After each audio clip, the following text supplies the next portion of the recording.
that. You just can't prove it one way or the other. I mean, he was assassinated. There were 16,000 men in Vietnam at the time that JFK was assassinated, so it wasn't exactly a withdrawal. It was Lyndon Johnson who did the big move and, led up to 500,000 men in Vietnam. This narrative that Sirhan Sirhan suffered from amnesia, when does he start to claim this? Is this at his trial? Does this come out later? Where does this fit into the timeline? It starts practically immediately, shortly after his arrest. He did the same as Lee Harvey Oswald, refused to give his name and gave a different name, and they called him John Doe. He was being coy. He just didn't want to answer. He was being coy and arrogant, actually. So the idea for he just kept on saying, I couldn't remember. Now, and then he was hypnotized by defense psychologists. And what happened? He just acted out in hypnotism, the shooting. And then said, when he was pulled around from his hypnotic state, he just said, I can't remember. So he kept on with this I can't remember defense.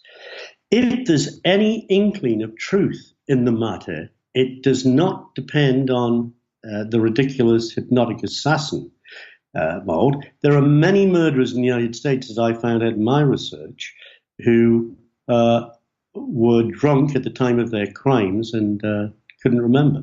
Yeah, he definitely wouldn't be alone in that. The bigger question, I suppose, and maybe a big reason why you decided to investigate this matter and write the book, why do you think it's important to sort out historical events like this and correct their record?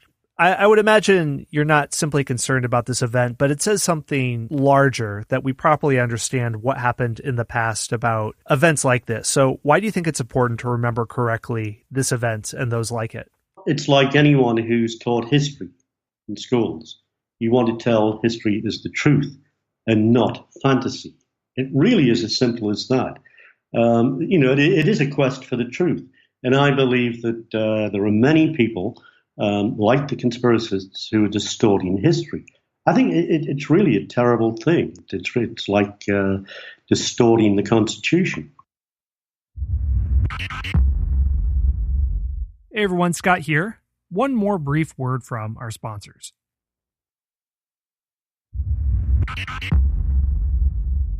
Well, a lot to unpack there, and this is the second edition of your book. Are there any big things that you wanted to add from the first to second edition that you felt were important to add to or clarify your message? You put me on the spot now. Well, the second edition really brings the story up to date. I mean, the first edition of The Forgotten Terrorist was published in 2007 hardback and 2008 paperback. So what's happened since then is a lot. You've had many parole hearings. You've had Sirhan digging his heels in. You've had him badly led by his lawyers, especially his present one, William Pepper. William Pepper's the guy who says that it was the American government who murdered Martin Luther King, which to my mind is nonsensical, and to the mind of a lot of people is just nonsensical. And yet he gets away with it. He's like Mark Lane. In an article I wrote about Mark Lane, who distorted the truth of the JFK and RFK assassinations, he's a shyster lawyer. So you have people out there who are taking people in. And it's on the same level, really, that man didn't land on the moon. Mm-hmm. So it's necessary, for people to get out there. Look, you've got to counteract these lies that are going around. Otherwise, a generation of young people are going to be affected by it. And are to this day, actually. All right. Well, there's a lot to explore there. And for those who want to, your book is The Forgotten Terrorist, Sirhan Sirhan, and the Assassination of Robert F. Kennedy. Mel, thanks for joining us again. Hey, thank you, Scott. Okay, so that is all for today. That's today's episode. Thank you for joining me.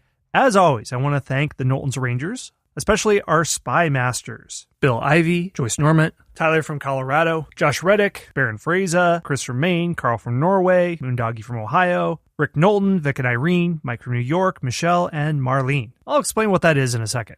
If you like the show and want to help it grow, there are 4 easy ways for you to do it. 1, like and subscribe to the show on the podcast player of your choice. This helps spread the word about the show. 2, join our Facebook group. Here we can keep the discussion going about new episodes, and you can talk about what you like and didn't like. And you can find this group if you just search for History Unplugged on Facebook. 3, we have an online store with t-shirts, phone covers, and other accessories featuring awesomely bad history puns that were crowdsourced by you, the audience. And you can find that if you go to tpublic, public.com and look for History Unplugged, or you just go to historyonthenet.com and look for our store there. 4, and this is really the best way to dive deep with History Unplugged, and that's to become one of the Knowlton's Rangers.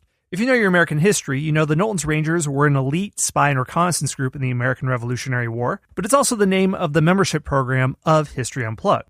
You can join at 3 levels. If you join at the level of Scout, you can hear all the episodes of History Unplugged completely ad-free and get early access to new episodes, at least a week early. If you join at the Intelligence Officer level, you get special bonus episodes, like a 10-part series on the World War II hero Audie Murphy, a multi-part series called Ottoman Lives about different people in the Ottoman Empire, and a series called Rendezvous with Death that looks at biographical profiles of Americans who went to fight in World War I before America entered the war. The last level is Spy Master, where you get all that stuff, but you also get 3 hardcover history books, Forging a President, How the Wild West Created Teddy Roosevelt, Race to the Top of the World, Richard Byrd and the First Flight to the North Pole, and The Last Fighter Pilot, the true story of the final combat mission of World War II. Another bonus is, you can choose a history topic for me to focus on for an entire episode that can go up to an hour, and I'll answer whatever question you have for me, and you get a shout out at the end of each episode. If you want to learn how to become a member of the Knowlton's Rangers, go to patreon.com/unplugged.